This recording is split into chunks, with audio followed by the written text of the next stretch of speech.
மதிமுகம் நேயர்களுக்கு வணக்கம். இது அரசியல் திண்ணை. இன்றைய நேர்காணலில் சிறப்பு விருந்தினராக நம்மோடு அரசியல் விமர்சகர் மணிகண்டன் வீராசாமி அவர்கள் இணைந்திருக்கிறார். பேசலாம். தாபிகா கூட்டம் நடக்குதுனாலே கண்டிப்பா ஏதாவது ஒரு விபத்து வந்து நடந்துகிட்டே தான் இருக்கு.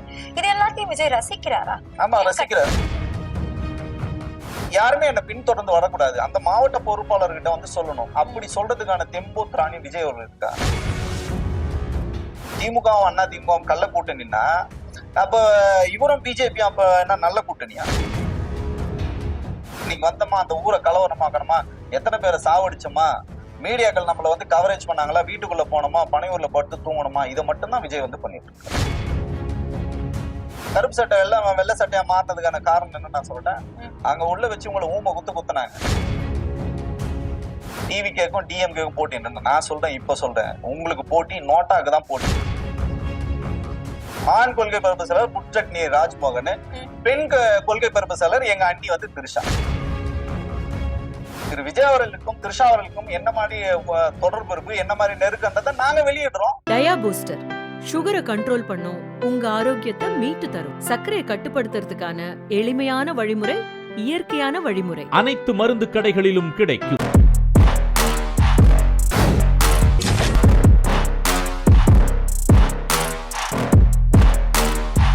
வணக்கம் சார். வணக்கம். அரசியல் திண்ணை நிகழ்ச்சியில சந்தித்ததுல ரொம்ப மகிழ்ச்சி சார். தஞ்சையில் விஜய் மீண்டும் ஒரு நிர்வாகிகள் கூட்டம். தஞ்சாவூர் அப்படிங்கறதுனால அந்த விவசாயி கெட்டப் எல்லாம் போட்டு வந்து இன்னும் ஒரு ஜென்மம் எனக்கு எடுத்து அப்படின்னா நான் வந்து விவசாயியா தான் பிறக்கணும் அப்படின்னு சொல்லிட்டு ரொம்ப எமோஷனலா பேசியிருந்தாரு.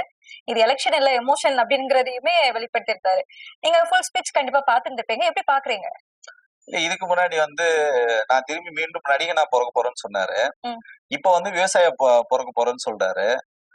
அதுக்கு முன்னாடி என்ன சொல்லியிருந்தாருன்னா, நான் ஒரு வீட்லயே வந்து அண்ணனா தம்பியா பிறக்கணும்னு சொன்னாரு. அப்ப எதுவாதான் அவர் பிறக்க போறாரு சொல்லுங்களேன். அப்போ அவருக்கு வந்து ஏற்கனவே வந்து டாக்டர் ஷாலினி, ரெட்ஃபிக்ஸ், ஜெரால்டு இவங்க எல்லாம் வந்து எழுதுறாங்க, இவர் வந்து பயங்கரமான மீட்பரு, கடவுளுக்கும் மேலானவர்னு சொல்றாங்கல்ல.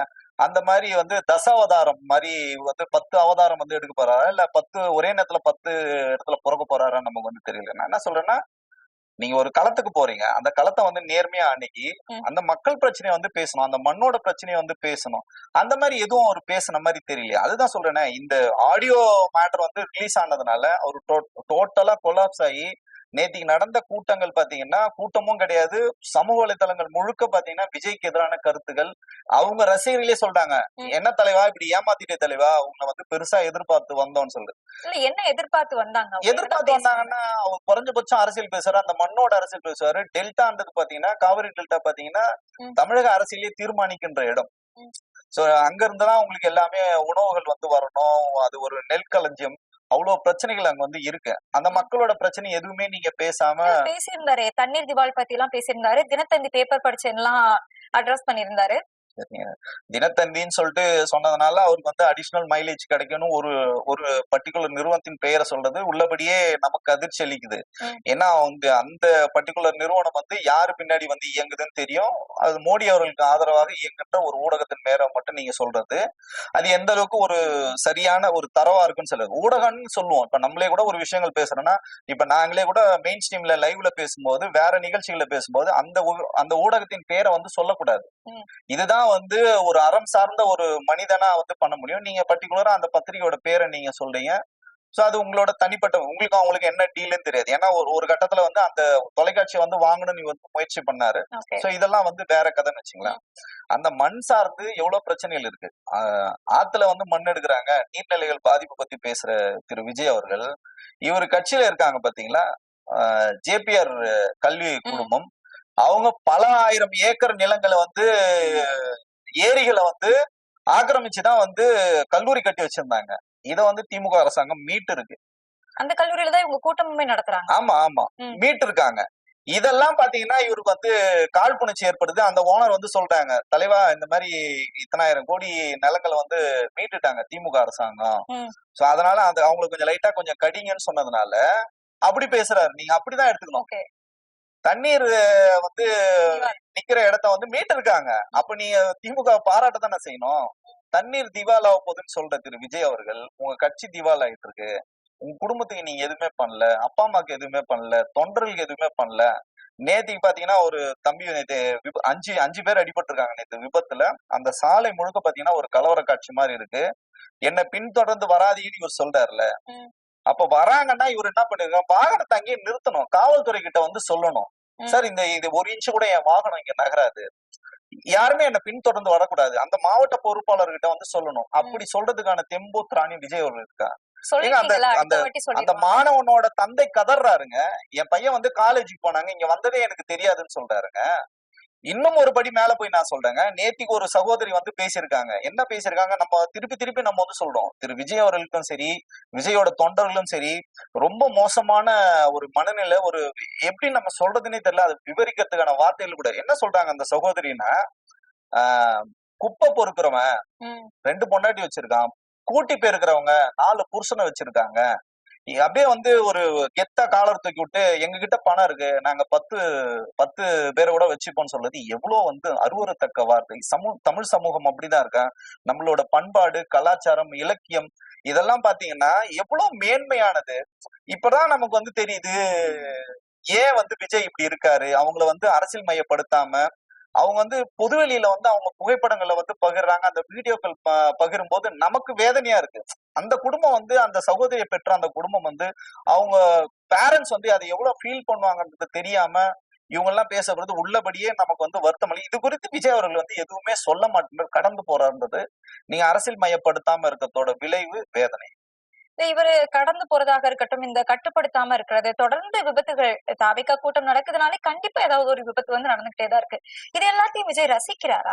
ஆமா, ரசிக்கிறாரு. நான் சொல்றேன், நீங்க வந்து கரூர்லயே பாத்தீங்கன்னா நாமக்கல்ல இருந்து நீங்க வரும்போது லைட்டை போட்டு ஆஃப் பண்ணதுனாலதான் உங்களுக்கு இவ்வளவு பிரச்சனை. நீங்க ஒரு இடத்துல அந்த லைட்டை ஆன் பண்ணி வச்சுதான் அந்த கூட்டம் உங்களை பார்த்துட்டு அப்படியே திரும்பி போறேன். 7000 பேரோட உள்ள வந்ததுதான் இவ்வளவு பிரச்சனைக்கு காரணம். அதுல இருந்தும் நான் திருந்த மாட்டேன் அப்படின்னு சொல்றது வந்து இது ரொம்ப மோசமான மனநிலையை தான் பாக்குறேன். அவர் வந்து ரொம்ப தெளிவா முடிவு பண்ணிட்டாரு. கட்சியில பாத்தீங்கன்னா கட்சி வேலைகள் யாரும் செய்யறதுக்கு ஆட்கள் கிடையாது. பொறுப்பான பதவியில இருக்கிற ஆட்கள் யாரும் வந்து கட்சி வேலைகள் வந்து செய்யுது, அவங்க வந்து கலெக்ஷன் ஏஜென்ட் வேலை தான் செய்யறாங்க. கட்சிக்கு வரணுமா வாங்க, பொறுப்புக்கு பணம் கொடுங்க அப்படின்னு சொல்லிட்டு கல்லா கட்டுற வேலைகள் தான் பார்த்துட்டு இருக்காங்க. சோ அப்படி இருக்கும்போது விஜய் என்ன பண்றாருன்னா, அப்ப ஒண்ணு பண்ணுவோம், திமுகவை திட்டுவோம், அதிமுக பத்தி நம்ம பேசவே வேணாம், பிஜேபி குறித்து நம்ம பேசவே வேணாம். அப்போ நம்ம களத்தை வந்து வெறும் அழுகுனி ஆட்டம் மட்டும் ஆடி காழ்ப்புணர்ச்சி மட்டுமே பேசி மக்களை வந்து திசை திருப்பி ஏதாவது ஒரு சிம்பத்தியான விஷயங்களை வந்து பேசி களத்தை வந்து நம்ம பக்கம் திருப்பலாம், எல்லாரும் நமக்கு வந்து ஓட்டு போட்டோம், தப்பான கணக்கு போட்டோம். அதிமுக பத்தி பேசலன்னு சொல்ல முடியாது, பேசியிருக்காரு. அதிமுகவும் திமுகவும் ரகசியமான டீலிங்ல இருக்காங்க, ஒருத்தங்க வந்து ரூல்ஸா போட்டு தடை பண்றாங்க, இன்னொருத்தங்க பழி போட்டு தடை பண்றாங்கன்னு பேசியிருக்காருல்ல. ரூல்ஸ் போடுறது எல்லாருக்கும் போட்டிருக்காங்க. கோர்ட்ல போயிட்டு எஸ்ஓபி வந்து போட்டு எல்லா கட்சியும் வந்து ஒத்துக்கிட்டாங்க. நீங்க ஏன் ஒத்துக்க மாட்டீங்க? நீங்க எதுக்குள்ளும் அடங்க மாட்டீங்க. அதை சொன்னேன், குடும்பத்தை பார்க்க மாட்டேன், தற்கூரித்தனமா தான் இருப்ப, கட்சியை பார்க்க மாட்டேன், தற்கூரித்தனமா இருப்பேன், உன்னை பார்க்க வர தொண்டர்களுக்கு நீ எந்த விதமான கருத்திலே கொடுக்க மாட்டேன், தற்கூரித்தனமா இருப்பேன்னா உன்ன மாதிரி அரசாங்கம் இருக்க முடியாது. 52 பேர் செத்து போனாலும் இன்னைக்கு அந்த எண்ணிக்கை எத்தனை மாறும்னு தெரியல. 5 பேர் வந்து மருத்துவமனையில அட்மிட் ஆயிருங்க. அது நான் வந்து உண்மையிலேயே ப்ரே பண்றேன், இது வந்து 52ஓட நிக்கணும்னு சொல்லிட்டு நம்ம வந்து நினைக்கிறோம். உனக்கு எந்த விதமான பொறுப்புமே உனக்கு கிடையாது.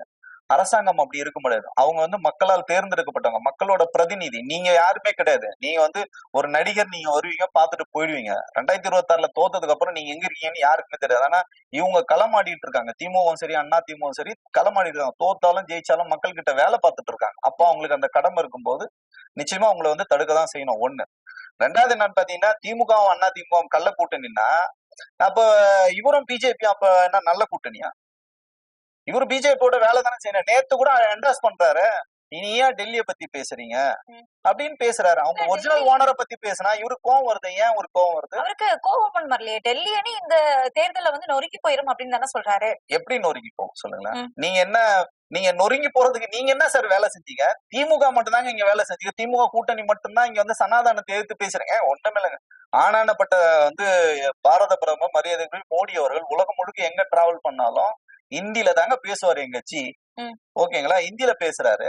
தமிழ்நாட்டுக்கு கடைசியா வந்து மதுரையில வந்து ஆங்கிலத்துல பேசுறாருங்க. இது எவ்வளவு பெரிய தேர்தல் வருது இல்ல?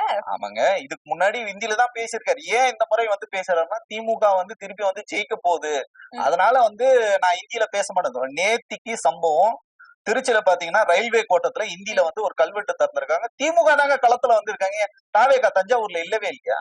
களத்துல வந்தது கம்யூனிஸ்ட். திருச்சியில இல்ல நான் சொல்றது இந்தியா கூட்டணி. திமுகவும் இந்தியா கூட்டணி ஆட்கள் தான் வந்து நிக்கிறாங்க. தாவேகா இல்லையா? யாருமே இல்லையா? திருச்சியில யாருமே இல்லையா? அவங்கதான் தஞ்சாவூர்ல பிஸியா இருந்தாங்கல்ல. அதுதான் சொல்றேன். அப்போ நீங்க இந்த மாதிரி வந்து என்டர்டைன் பண்றதுக்கும் கூட்டம் நடத்துக்கு மட்டும் நீங்க அப்படியே வந்து இருங்க. அவங்க களப்பணி செய்யறாங்க, அவங்க ஸ்கோர் பண்ண போறாங்க, 2வது முறை வந்து ஆட்சி அமைக்க போறாங்க. இல்ல இந்த களப்பணி செய்யறது எல்லாமே மோசடி பண்றதுக்காக தான். மோசமானவங்களும் நம்ம முக்கியமானவங்கள பாத்திருப்போம். மோசடி செய்யறதுலே முக்கியமானவங்க திமுகன்னு சொல்லியிருக்காரு. என்ன மோசடி பண்ணாங்கன்னு சொல்லணும்ல. நீங்க மோசடி பண்ணாங்கன்னு சொல்றீங்க, பல்வேறு திட்டங்களை வந்து ஆரம்பிச்சாங்க முடிக்கலன்னு சொல்றீங்க. என்ன திட்டங்கன்னு சொல்லுங்க. அதுதாங்க ஒரு அரசியல் தலைவருக்கான. நீங்க மேம்போக்கா வந்து குற்றச்சாட்டுன்னு சொல்ல முடியாது. திருடன் போறான் நீங்க கத்துனீங்கன்னா அந்த திருடன் கருப்பா சிவப்பா வந்து எப்படி இருக்கான்றத அடையாளங்கள் நீங்க சொன்னா மட்டும் தானே வந்து களத்துல வந்து கருப்பு சிவப்புன்னு அடையாளம் சொல்லிட்டாங்களே. யாரு? விஜயா? நீங்க அவங்க கருப்பு சிவப்பு ரைட்டு, நீங்க காவியில பூசிட்டு இருக்கீங்க. அப்போ நீங்க உங்களை நாங்க என்ன சொல்லுங்க. நான் என்ன சொல்றேன்னா, நேர்மையான முறையில விஜய் அணுகட்டும், அரசியல வந்து பேசட்டும். அவர் அரசியல் பேசுறதுக்கும் திராணி இல்ல. நேத்திக்கு சொல்றாரு முதலமைச்சர் வந்து என் படத்துக்கு வந்து ஆதரவு கொடுத்தாரு, அதுவும் வந்து பொத்தாம் பொதுவான்னு சொல்றாரு. எங்க அவராவது உங்க படத்துக்கு ஆதரவு நீங்க பேசுனீங்களா சார்? உங்க படத்துக்கான தடை யார் போடுறாங்க? நீங்களே தான் போடுறீங்க. நீங்களும் பாஜகவும் கள்ள கூட்டணி வச்சுட்டு அந்த படத்தை நீங்களே தான் தடுத்தீங்க. ஒரு சிம்பத்தி, அதான் சொல்றேன், ஒரு காழ்ப்புணர்ச்சி அரசியல் மட்டும் தாங்க பண்றாரு. அழுகுனி ஆட்டம் தான் ஆடுறாரு. நேர்மையான ஆட்டம் ஆடுறதுக்கு விஜய்க்கு எந்த தெம்பும் திராணியும் இல்ல. அதை பார்க்கும்போது காழ்ப்புணர்ச்சி மாதிரி தெரியல. அவர் சொன்னது வந்துட்டு 5 ஆண்டுகள் இருக்காங்க, 5 ஆண்டுகள் வந்து நிறைய திட்டங்களை கொண்டு வந்திருக்கலாம். ஆனா இப்போ சமீபமா ஒரு நம்மவே பாத்துட்டு இருக்கோம், ஒரு 3 மாசமா தொடர்ந்து அடுத்தடுத்த திட்டங்கள் வந்துட்டே தானே இருக்கு. இந்த மென்ஷன் பண்ணி சொல்லணும்னா நிறைய சொல்லணுமே. நான் என்ன கேக்குறேன்னா, 5 ஆண்டுகள்ல வந்து பாத்தீங்கன்னா 11.69% வந்து இங்க வந்து பொருளாதார வளர்ச்சி வந்து இருக்கு. இந்தியாலே முதன்மை மாநிலமா இருக்கு. இந்தியாலே முதன்மை மாநிலம் வந்து பெண்கள் வந்து அதிகமான வேலைக்கு போறாங்க. உயர்கல்வியில வந்து பெண்கள் வந்து அதிகமா படித்த மாநிலம் வந்து தமிழ்நாடு இருக்கு. இப்ப பாத்தீங்கன்னா மகளிர் உரிமை தொகை வந்து 5,000 ரூபாய் வந்து கொடுத்திருக்காங்க. 3,000 ரூபாய் பிளஸ் வந்து 2,000 ரூபாய் ஊக்கத்தொகை கொடுத்தாங்க. நேத்திக்கு பாத்தீங்கன்னா கிட்டத்தட்ட 40 லட்சம் பேருக்கு வந்து கைம்பெண்கள், முதியோர் பென்ஷன், அதுக்கப்புறம் மாற்றுத்திறனாளி மீனவர்களுக்கு தான் இது வந்து ரிலீஸ் பண்ணிருக்காங்க. நான் என்ன சொல்றேன்னா, இது ஏன் இப்ப ரிலீஸ் பண்றாங்கன்னா, கோட் ஆஃப் கண்டக்ட் வந்துன்னா இதெல்லாம் பண்ண முடியாதுன்றதுனால அவங்க வந்து பண்றாங்க. இப்போ பல்வேறு கண்டக்ட் வந்து எலெக்ஷன் வரதுக்கு ஒரு மாசத்துக்கு முன்னாடி வருது. 5 வருஷம் பேலன்ஸ் இருந்தது இல்ல முன்னாடியே. ஏங்க நான் என்ன கேக்குறேன்னா, இப்போ 12 ஆண்டுகள் ஆச்சு ஐயா மோடி அவர்கள் வந்து 15 லட்சம் ரூபாய் ஒருத்தர் அக்கௌண்ட்லயே போடுன்னு சொன்னாங்க. 100 நாள் எனக்கு வாய்ப்பு கொடுங்கன்னு கேட்டாங்க. அங்க பாத்தீங்கன்னா டிமானிசேஷன் வரும்போது அது என்ன நிகழ்வுன்னே தெரியாதப்போ ஓடி போய் மோடியை ஆதரிச்சது யாரு? இதே விஜய் அவர்கள் தான். பிரகாசமான இந்தியா பிறக்க போகுது, இது நல்ல விஷயம் சொன்னவர் யாரு? விஜய் தான். விஜயால சொல்ல முடியுமா ஏன் 12 வருஷம் ஆச்சு ஜி, ஏன் எங்க அக்கௌண்ட்டுக்கு 15 லட்சம் வர முடியும்னு கேட்க முடியுமா? அந்த 15 லட்சத்தை தாண்டி இந்த 12 வருஷங்கள்ல நிறைய திட்டங்கள் எல்லாமே பாஜக எடுத்துட்டு வந்திருக்கு அப்படிங்கறது மோடி பேசியிருந்தாரு. இல்லங்க, விஜய சொல்லுங்க என்ன திட்டம் எடுத்துட்டு வந்தாங்க? இப்ப மத்திய பட்ஜெட் வந்து ரிலீஸ் ஆச்சுங்க. அவர் 3ஆம் ஆண்டு விழால போய் டான்ஸ் ஆடிட்டு இருந்தாரு. இவரோட 3ஆம் ஆண்டு விழா அன்னைக்குதான் ஒன்றிய அரசு வந்து பட்ஜெட் வெளியிட்டாங்க. தமிழ்நாட்டுக்கு எந்த விதமான நிதியும் கொடுக்கல. ஏன் விஜய் பேச மாட்டேன்றாரு? அதான் சொல்றேங்க, விஜய்க்கு எந்த விதமான அரசியல் தெளிவு எதுவுமே இல்ல. பால்வாடி பசங்க மாதிரி அவருக்கு அறிக்கை எழுதி கொடுக்காங்க, அந்த அறிக்கையை வாசிச்சுட்டு போயிடாரு, அவ்வளவுதான். அன்னைக்கு வந்தோமா அந்த ஊரை கலவரமாக்கணுமா, எத்தனை பேரை சாவடிச்சோமா, மீடியாக்கள் நம்மள வந்து கவரேஜ் பண்ணாங்களா, வீட்டுக்குள்ள போனோமா, பனையூர்ல படுத்து தூங்கணுமா, இதை மட்டும் தான் விஜய் வந்து பண்ணிட்டு இருக்காரு. இல்ல நம்ம இந்த விஷயத்துல இன்னும் ஒண்ணு பேச வேண்டியிருக்கு. நீட் விஷயத்த பத்தி பேசியிருந்தாரு. மாநில அரசால செய்ய முடியாது அப்படின்னு தெரிஞ்சுமே மக்களை ஏமாத்துறதுக்காக தான் இந்த நீட்டை வந்து நீங்க உங்க தேர்தல் அறிக்கையில சொன்னீங்க அப்படின்னு சொல்லி கேட்டிருக்காரு. நான் அன்பார்லிமெண்ட் வார்டு பேசக்கூடாதுன்னு இன்னைக்கு ரொம்ப நான் வந்து ஒரு கட்டுப்பாடோட நான் வந்திருக்கேன். என்ன பேசாம நீங்க விட மாட்டீங்கன்னு நினைக்கிறேன். ஏங்க, மத்திய அரசாங்கம் வந்து இதை எடுத்துக்கு வர முடியும். அத வந்து அவங்க ரொம்ப தெளிவா திமுக வந்து என்ன சொன்னாங்கன்னா, காங்கிரஸ் ஆட்சி அமைத்தால் நாங்க வந்து அந்த ஆட்சியில வந்து பங்கு பெற்றால் இதை வந்து எடுத்துட்டு வருவோம்னு சொன்னாங்க. நீட்டுக்கான அந்த மசோதாவை தமிழக சட்டமன்றத்துல வந்து நிறைவேற்றி அமைச்சிருக்காங்க. அங்க பார்லிமெண்ட்ல 40 எம்பிக்களை வந்து பேசியிருக்காங்க. அதிமுக இது குறித்து ஒரு வார்த்தை பேசலங்க. அதிமுக இந்த வந்து ஆதரிச்சு பேசினது இதை யாருகிட்ட அவர் கேட்கணும்னா அதிமுக கிட்ட கேட்கணும். ஏன்னா அவங்க பார்ட்னர் கட்சினால அதை கேட்கறதுக்கு தெம்போ திராணியோ விஜய்க்கு வந்து கிடையாது. விஜய் இதை பேசுறதுலாம் அருகதையே கிடையாது. அரசியலே தெரியாதுங்க. பால்வாடி பாப்பா கிட்ட நீங்க போய் என்ன கேட்க முடியும் சொல்லுங்க? இல்ல, அதையும் தாண்டி முதலமைச்சர் அவர்கள் வந்து விஜய் வந்ததுக்கு அப்புறமா உறங்கவே இல்லை அப்படின்னு சொல்லியிருக்காரு. நம்ம ஹைவேஸ்ல தனியா சைக்கிள்ல போலான்னு பார்த்தோம், ஆனா விஜய் என்ன மக்களோட இவ்வளவு கூட்டமா வராரு அப்படின்னு சொல்லிட்டு முதலமைச்சருக்கு தூக்கமே இல்லையாமே. முதலமைச்சர் வந்து சைக்கிள்ல போறாரு, நீங்க எப்படி போறீங்க சார்? நடந்து போறீங்களா சார்? ஒரு பேசுறதுக்குன்னு ஒரு தகுதி வந்து இருக்கணும். மாண்புமிகு தமிழக முதலமைச்சர் பாத்தீங்கன்னா இன்னமும் ஆக்டிவா இருக்காரு, மக்கள் நல பணிகள் செஞ்சுட்டு இருக்காரு. 21 கூட்டணிகள் அவர் கட்சிக்கு வந்திருக்கு. அவர் மேல நம்பிக்கை இருக்கிறதுனாலதான் வந்திருக்காங்க. நீங்க என்ன பண்ணீங்க? ஒண்ணுமே பண்ணல. இன்னைக்கு வரைக்கும் வந்து கரூர் சம்பவம் கொடுத்து நீங்க பேச மாட்டேன். ஏங்க முத நாள் வந்து சிபிஐ என்கொயரிக்கு வந்து கருப்பு சட்டை போட்டேன். கருப்பு சட்டை எப்படி அடுத்த நாள் வெள்ளை சட்டையா மாறிச்சு? சட்டையிலலாம் ஒரு விஷயம் இருக்கு. ஆமாங்க, எல்லாத்துலயும் தான் அரசியல் இருக்கு. நீங்க வந்து கருப்பு சட்டை எல்லாம் வெள்ளை சட்டையா மாறினதுக்கான காரணம் என்ன நான் சொல்றேன். அங்க உள்ள வச்சு உங்களை ஊமை குத்துனாங்க. அதுதான் ஓப்பனா பேசுங்க, எதுவா இருந்தாலும் ஓப்பனா பேசுங்க. உங்க கட்சியில சொன்னாங்களே அவரு வருவார் இவரு வருவார், எவர் வந்தாரு? எவருமே வரலையே. கடை விரித்தேன் கொள்வார் இல்லையான்னு சொல்லிட்டு கடைசி வரைக்கும் பாத்தீங்கன்னா தனியா தான் நிக்கிறீங்க. இப்போ வந்து ஒன்னே ஒண்ணுதாங்க, நம்ம ஃபைனலா நம்ம பேச வேண்டியது என்னன்னா, திமுக கூட்டணி அவங்க வந்து ஒரு பக்கம் வந்து போயிட்டு இருக்காங்க, இந்த பக்கம் அதிமுக கூட்டணி வந்து போயிட்டு இருக்காங்க. நீங்க தனியா ஒரு ட்ராக்ல போறீங்க. நீங்க யாருக்கு போட்டினா, நீங்க சொல்ற மாதிரி திமுகக்கோ அதிமுகவுக்கும் யாருக்குமே நீங்க போட்டியில. உங்க பிரகாரமே வந்தா கூட டிவிகேக்கும் டிஎம்கேக்கும் போட்டின்னு நான் சொல்றேன். இப்ப சொல்றேன், உங்களுக்கு போட்டி நோட்டாக்கு தான் போட்டி. ஏன்னா நோட்டா தான் பாத்தீங்கன்னா போய் எங்க வேட்பாளர்னு சொல்ல மாட்டாங்க, கட்சி வேலை எதுவுமே செய்ய வேண்டியதில்ல, பொறுப்பாளர் இருக்க வேண்டியதில்ல. திமுக பிடிக்கலையா, அதிமுக பிடிக்கல, காங்கிரஸ் பிடிக்கல, பிஜேபி பிடிக்கல, யாருமே பிடிக்கலையா? உங்களுக்கு யாருமே பிடிக்கலன்னா ஒரு சின்னம் இருக்குங்க, நோட்டால வந்து போடுவாங்கல்ல. அந்த மாதிரி திமுக பிடிக்கல, அதிமுக பிடிக்கல, அதிமுக காங்கிரஸ் யாருமே பிடிக்கல, அப்போ டிவிக்கு ஓட்டு போடுவாங்க. அப்போ போட்டியே யாருக்குன்னா நோட்டாக்கும் டிவி கேக்கும் தான். அது அப்படி பார்க்காம ஒரு மாற்றத்துக்கான வழின்னு பார்க்கலாம்ல. ஏமாற்றமா தானே இருக்கு இவரு செய்யறது எல்லாமே, ஏமாற்றமா தான் இருக்கு. என்ன மாற்றத்துக்கான நீங்க என்ன முன்னேற்றத்தை நீங்க எடுத்தீங்க? என்ன நீங்க வந்து புதுசா என்ன நீங்க பேசிட்டீங்க? எதுவுமே நீங்க பேசல. போற இடம்லாம் பாத்தீங்கன்னா அழுதுட்டு அலுகுனி ஆட்டம் ஆடுறதுக்கு எதுக்கு சார் நீங்க வரணும் அரசியலுக்கு? அதுக்கு பேசாம நீங்க சினிமாலே இருந்துருக்கலாம். நீங்க சொல்ற மாதிரி நோட்டாக்கு போட்டி அப்படின்னு எப்படி எடுத்துக்க முடியும்? நாத்தாக்கா இருக்கிறாங்களே, அவங்க கூட போட்டி கூட அவங்க அரசியல் பண்றாங்க. 15 ஆண்டுகளா வந்து படிப்படியா 1.2ல ஆரம்பிச்சு இன்னைக்கு 8.2ல வந்திருக்காங்க. வேட்பாளர்களை அறிவிச்சுட்டாங்க. இன்னும் வந்து எனக்கு காமெடி தாங்க வருது. அவரு நேற்று சொல்றாரு ரேஷன் கடைகள் எல்லாம் பத்தி பேசிட்டு ஆண் எடையாளர் பெண் எடையாளர். அப்போ முக்கியமான வந்து இன்ட்டு என்ன கொடுத்தீங்க, ரொம்ப நன்றி. இப்ப தாவேக்கா அடுத்த கட்டத்தை நோக்கி என்ன நகர போறாங்கன்னா, விஜய் கூட்டங்கள் எதுவும் கூட்டங்கள் வரல, பெருசா மக்கள் மத்தியில பேசும் பொருளா இல்ல, ஊடகங்கள் மட்டும்தான் விஜயை பத்தி பேசிட்டு இருக்காங்க. அப்போ இந்த அரசியலை பரபரக்கணும்னா 2 பொதுச் செயலாளர் வந்து போட போறாங்க, கொள்கை பரப்பு செயலாளர். ஏற்கனவே ஒரு கொள்கை பரப்பு செயலாளர் நம்ம ஃபுட் சட்னி ராஜ்மோகன் இருக்காரு. இப்ப பெண்களுக்கு வந்து ஒரு ஆண் கொள்கை பரப்பு செயலாளர், ஒரு பெண் கொள்கை பரப்பு செயலாளர். ஆண் கொள்கை பரப்பு செயலாளர் ஃபுட் சட்னி ராஜ்மோகன், பெண் கொள்கை பரப்பு செயலாளர் எங்க அண்ணி வந்து திரிஷா. அண்ணி திரிஷான்னு சொல்லிட்டீங்க. ஆமாங்க, அண்ணி அவங்க தானே. மறுக்க சொல்லுங்க, எங்க அண்ணனை மறுக்க சொல்லுங்க, மறுக்க சொல்லுங்க. சங்கீதாவே எந்த நடிகை அப்படின்னு சொல்லிட்டு பெயர் சொல்லவே இல்லை. விஜயுமே அதை பத்தி இந்த நடிகை கூட தான் அப்படிங்கறத பெயர் சொல்லவுமே இல்லை. நீங்களே எப்படி அண்ணின்னு சொல்றீங்க? ஏங்க இன்னைக்கு வரைக்கும் அப்போ நீங்க வந்து தமிழகத்தின் பாஜக தலைவர் வந்து அண்ணன் நயனார் நாகேந்திரன் வந்து திரிஷான்னு பேர் சொன்னால, விஜய் வந்து திரிஷா விட்டு வெளில வர சொல்லும் போது அவங்க வழக்கறிஞர் வந்து என்ன சொன்னாங்கன்னா ரொம்ப தெளிவா சொல்லியிருக்காங்க. அதை நீங்க வந்து வாசிக்கணும்.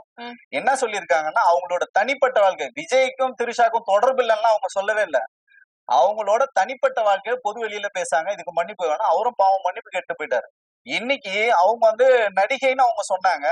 அவங்க அபிஷியல் ஐடியில தானே எழுதுறாங்க, திரிஷா கூட விஜய் இல்ல, திரிஷா கூட விஜய் இருந்தா என்ன, எங்க அண்ணன் 10 பொண்டாட்டி வச்சுப்பாரு, உங்களுக்கு என்ன பிரச்சனை, தங்கச்சியா இருக்க நாங்களே அவருக்கு பொண்டாட்டியா மாறும்னு இவங்க தானே பேசுறாங்க. வரட்டங்க, டிஃபர்மேஷன் போட்டங்க திரிஷா, நான் வந்து திரிஷாவை எப்படி நான் டீல் பண்ணணும், நான் டீல் பண்ணிக்கிறேன், என்கிட்ட ரெக்கார்டு இருக்கு, நான் அதை வெளியில விடுறேன், எனக்கும் திரிஷா பிரச்சனை இருக்கு. அததான் சொல்றேனே, திரு விஜய் அவர்களுக்கும் திரிஷா அவர்களுக்கும் என்ன மாதிரி தொடர்பு இருக்கு, என்ன மாதிரி நெருக்கன்றதை நாங்க வெளியிடுறோம். எங்க அண்ணியை பத்தி நீங்க தவறா பேசாதீங்க. இல்ல ரெக்கார்ட் அப்படின்னா வீடியோவா இருக்கா இல்ல ஆடியோவா இருக்கா, போட்டோஸா இருக்கா, என்ன எல்லாமே இருக்குங்க. அப்போ அதை கூடிய சீக்கிரம் சங்கீதா அவர்களும் வெளியிடுவோம் சொல்லியிருக்காங்க, நீங்களும் வெளியிடுவோம் சொல்லிருக்கீங்க. எப்போ வெளியிட போறீங்க? ஏப்ரல் 20ஆம் தேதி வரைக்கும் நம்ம வந்து வெயிட் பண்ணும். இவர் வந்து அமிக்கபிளா போறாரா இல்ல வந்து அரகட்டா நடந்துக்கிறாரான்ற பொறுத்துதான் இருக்கு.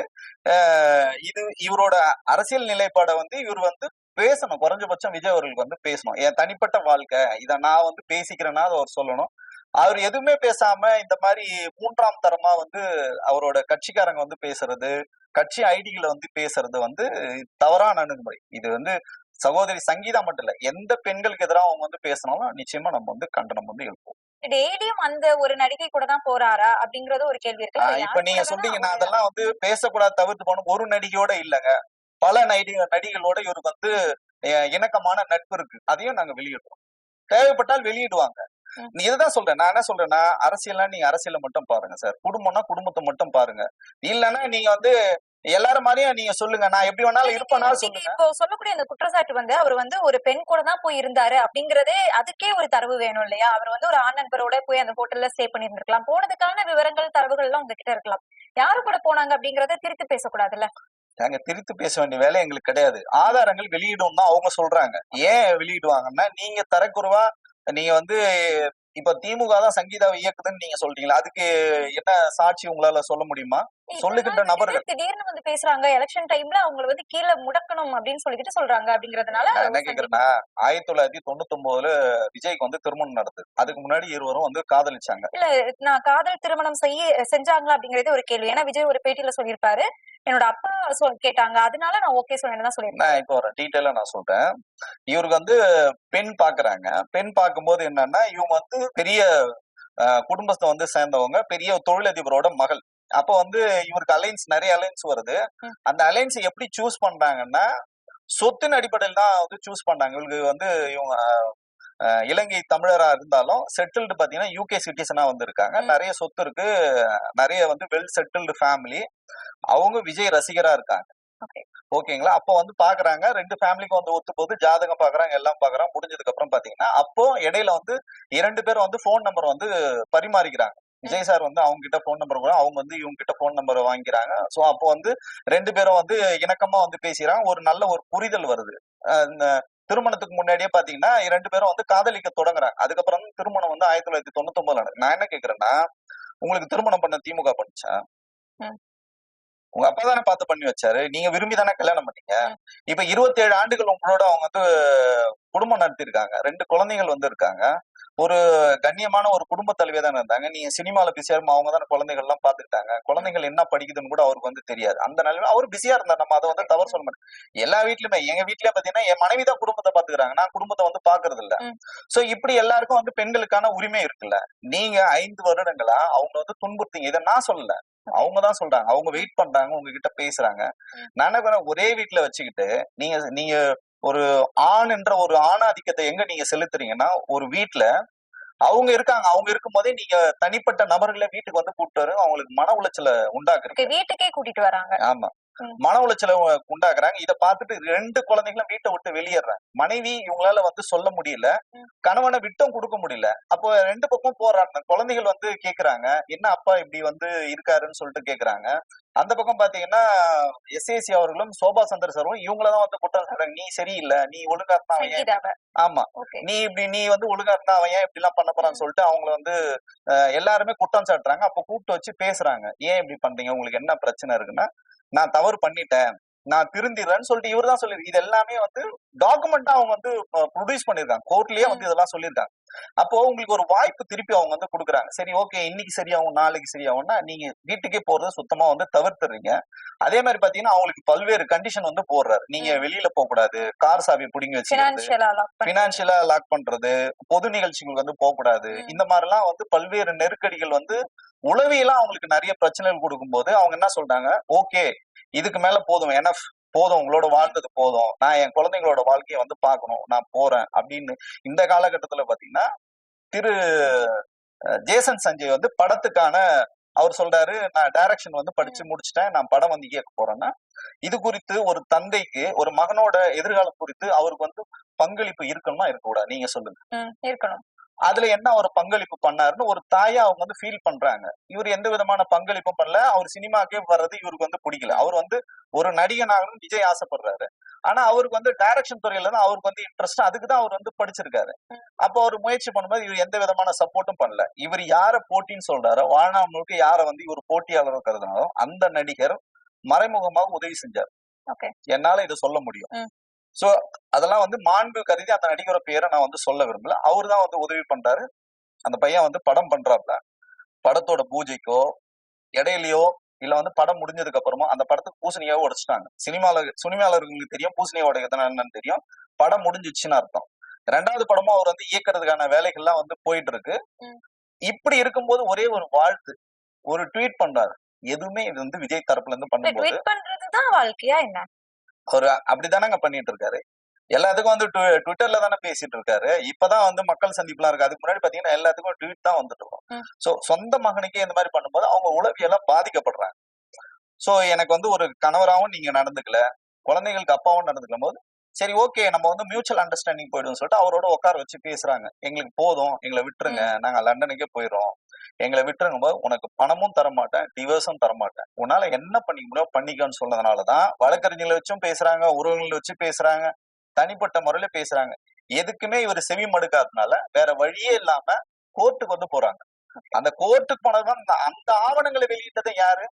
விஜய் தரப்பு தான் வெளியிடுறாங்க. இதுல எங்க நீங்க வந்து சங்கீதாவை குறை சொல்றதுக்கு திமுக இதுல எங்க வந்தது? இல்ல இப்போ இந்த பணம் தரமாட்டேன் அப்படின்னு சொன்னது ஜீவனாம்சம் வந்து சங்கீதா அவர்கள் கேட்டிருக்காங்க, அதை கொடுக்க கூடாதுன்னு விஜய் அவங்களோட சொத்துக்களை எல்லாமே பினாமி பேர்ல மாத்துறதாகவும் ஒரு செய்தி வந்தது. இது உண்மையா? ஏற்கனவே மாத்தியாச்சுங்க. பினாமி பேர்ல பாத்தீங்கன்னா புசியானந்த் பேர்லயே நிறைய சொத்துக்கள் வந்து மாத்திருக்காங்க. இதெல்லாம் யாரு பாத்துக்கிறான்னு பாத்தீங்கன்னா ஜெகதீஷ் பழனிசாமியும் புசியானந்த் தான் பாத்துக்கிறாங்க. அப்ப அவங்களுக்கு ஒரு அச்சம் வருது.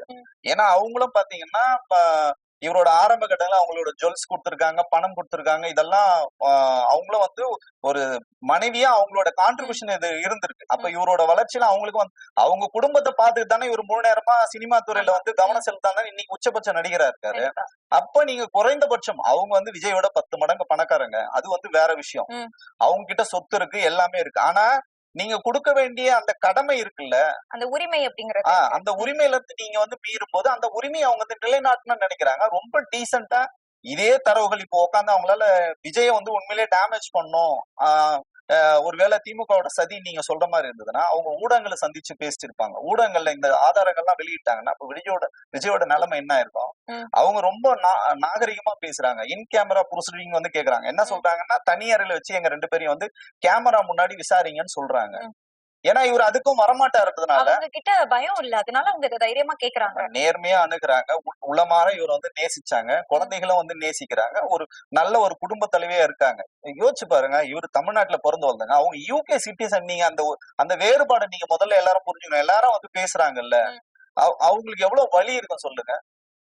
இந்த வலியும் வேதனையும் நீங்க வந்து கொடுத்துட்டு நான் வந்து பெண்களுக்கு பாதுகாப்பு கொடுப்பேன், எல்லார் வீட்லயும் வந்து ஒரு விஜய் இருக்கான்னு போது உங்க வீட்டுல விஜய் இருக்காரா சார்? உங்க பையன் உங்களை வந்து மதிப்பாரா? இல்ல உங்க பையன் உங்களுக்கு ஓட்டு போடுறாரா? இல்ல நீங்க எல்லாருக்கும் நல்லது செய்வேன்னு சொல்றீங்களா? உங்க பையனுக்கு நல்லது பண்ணீங்களா? உங்க பொண்ணு என்ன படிக்குதுன்னு தெரியுமா? அவங்க டிகிரி வாங்கும்போது நீங்க பக்கத்துல இருந்தீங்களா? எதுவுமே இல்ல.